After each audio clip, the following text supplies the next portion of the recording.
তো hello' guys, welcome back to my channel AK food and blog. তো আজি মই এটা ধুনীয়া ৰেচিপি দি আছোঁ আপোনালোকৰ ওচৰত। তো চিকেন মই বনাম আৰু একদম ৰেষ্টুৰেণ্ট ষ্টাইলত। তো আপোনালোকে ভিডিঅ'টো চাই থাকিব কেনেকুৱা লাগে, আৰু মোৰ ফালৰ পৰা সকলো অসমবাসীলৈ নৱবৰ্ষৰ শুভেচ্ছা থাকিল। আৰু যদি ভিডিঅ'বিলাক ভাল লাগে লাইক কৰিব, কমেণ্ট কৰিব আৰু শ্বেয়াৰ কৰিব। তো আহক বন্ধুসকল, ভিডিঅ'টো ষ্টাৰ্ট কৰোঁ। তো গাইজ, ৰেষ্টুৰেণ্ট ষ্টাইলৰ চিকেন যোনটো মই বনাম আজি। তো চিকেন বনাবৰ কাৰণে মই চিকেন ল'লোঁ 7 কিলো। তাৰপিছত লগত সৰু সৰু পিঁয়াজ 4টা, কেইটামান কেঁচা জলকীয়া আৰু আদা নহৰু আৰু লং ইলাচি আছে। ইয়াত তেজপাত আছে। তো মই এতিয়া বৰ্তমান পিঁয়াজকেইটা কাটি ল'ম সৰু সৰুকৈ, আৰু এইখিনি মই পেষ্ট এটা বনাই ল'ম। তো পেষ্টটো কেনেকৈ বনাওঁ আপোনালোকে চাই থাকক। জলকীয়াকেইটা তো কেঁচা জলকীয়াকেইটা ফাৰ্ষ্ট মই ইয়াতে দি দিলোঁ। তাৰপিছত লং ইলাচিখিনি মই ইয়াতে দি দিম। গোটেইখিনি ইয়াতে মই দি দিলোঁ। তাৰপিছত মই নহৰুকেইটা দি দিছোঁ। তাৰপিছত মই আদাখিনি মানে সৰু সৰুকৈ কাটি দিছোঁ, তেতিয়া পিছত মানে সুবিধা হ'ব আৰু। তো ইয়াতে মই আদাখিনি দি দিছোঁ।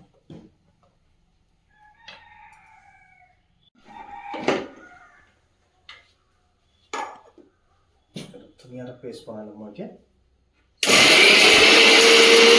তো এইখিনি পেষ্ট বনাওঁতে অলপ মানে মই পানী দি দিছোঁ, তেতিয়া মানে ভাল হ'ব আৰু। অলপ মানে পানী দি দিছোঁ।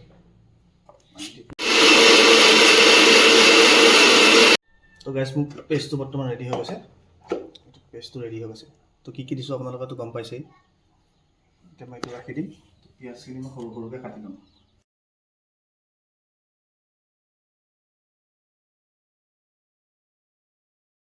তো পিঁয়াজখিনি বৰ্তমান ৰেডি হৈ গ'ল, কাটি ল'লোঁ। তো এতিয়া মই গেছটো অন কৰিম। তাৰপিছত বাকীখিনি আপোনালোকে চাই থাকক কেনেকৈ বনাওঁ মই।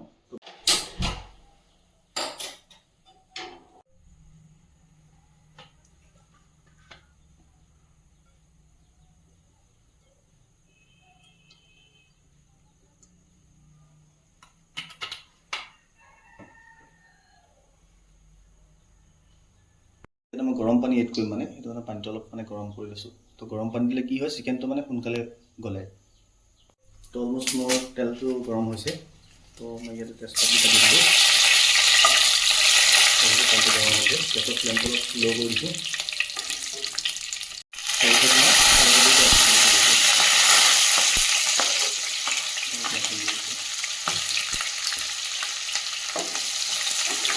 পিঁয়াজখিনি গোল্ডেন ব্ৰাউন কৰি আছোঁ। তো লাহে লাহে পিঁয়াজটো মানে কালাৰটো চেঞ্জ হৈছে। ইয়াতে মই এতিয়া চিকেনটো দি দিম। চিকেনটো দি দিছোঁ।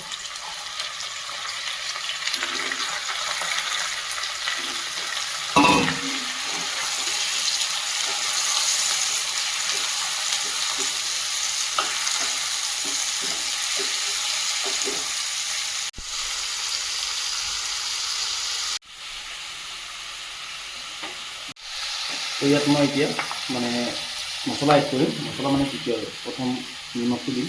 নিমখটো মানে নিজৰ টেষ্ট সোৱাদ অনুসৰি দিলেই হ'ল। মই নিমখটো তাৰপিছত মই ইয়াতে এড কৰিম কাশ্মীৰী মিৰ্চ পাউডাৰটো, মানে কালাৰটো কাৰণে এড কৰিম। এইটো জ্বলাটো নাহে, জ্বলাৰ কাৰণে মই একচুৱেলি কেঁচা জলকীয়া দিছোঁ।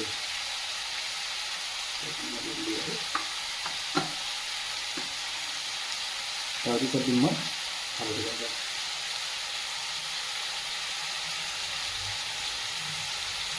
তাৰপিছত এইটো জিৰা আৰু ধনিয়া একেলগে পেষ্ট কৰা আছে, দি দিছোঁ।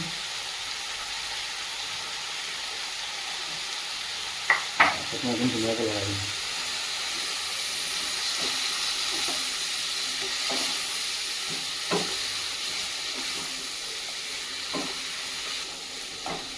এতিয়া মই যোনখিনি পেষ্ট বনাই থৈছিলোঁ, পেষ্টখিনি মই ইয়াতে এড কৰি দিম।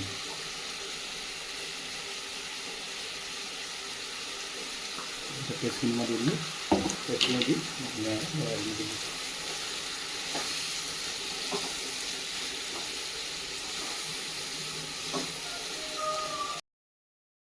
তো যিখিনি চিকেনটো ধুনীয়া মানে পেষ্টখিনি দিয়াৰ পিছত মানে লাহে লাহে এতিয়া মছলাখিনিৰ লগত মিক্স হৈছে।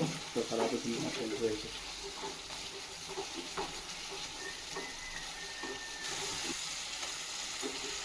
তো ইয়াতে মই অলপ এতিয়া গৰম পানী এড কৰিম আৰু গৰম পানী এড কৰি মই ইয়াত ঢাকি দিম 10-15 মিনিটৰ কাৰণে মিডিয়াম ফ্লেমত। এতিয়া মই 1/2 কাপ পানী দিম, বেছি নহয়, অলপ লৰাই দিম। তো এতিয়া মই ইয়াত 15 মিনিটৰ কাৰণে ঢাকনি লগাই দিম।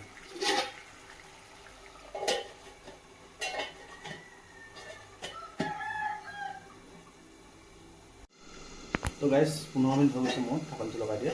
মই ঢাকনটো দাঙি চাম। অলমষ্ট চিকেনটো 80% সিজিছে হৈছে, তো অলপ লাগিব।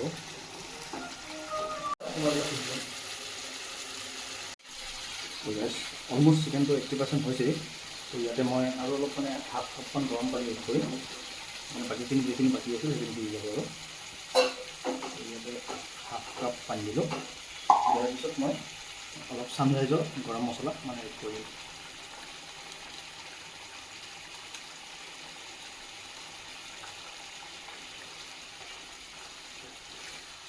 লৰাই দিম ধুনীয়াকৈ, লৰাই দি ল' ফ্লেমত মানে ইয়াত 15 মিনিট বা 10 মিনিট ঢাকি দিম। তো চিকেন ৰেডি হৈ যাব। চিকেনটো মানে তো গাইজ চিকেনটো ঢাকিটো দিয়া মানে ল' ফ্লেমত মোটামুটি 10 মিনিট হৈ গৈছে। তো তোমাৰ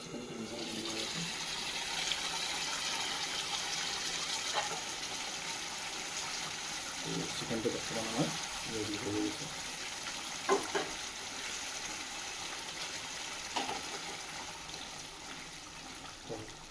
ধুনীয়াকৈ চাওক, কালাৰটো কি ধুনীয়া আহিছে। তো ভিডিঅ'বিলাক যদি চাই ভাল লাগে তো চেনেলটো ছাবস্ক্ৰাইব কৰি দিব আপোনালোকে। অলমষ্ট আমাৰ চিকেন ৰেডি হৈ গৈছে। তো লোকেল চিকেন হয়।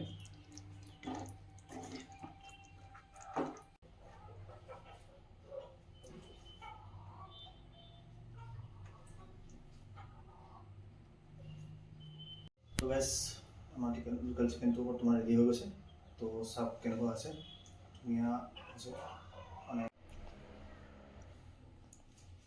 লোকেল চিকেনটো ধুনীয়াকৈ গলি গৈছে। তো আজিলৈ ভিডিঅ'টো শেষ কৰিছোঁ। তো পিছত আকৌ নতুন ভিডিঅ'ত আহিম, মই দেখাম আপোনালোকক কেনেকুৱা লাগিছে কমেণ্ট কৰি জনাব।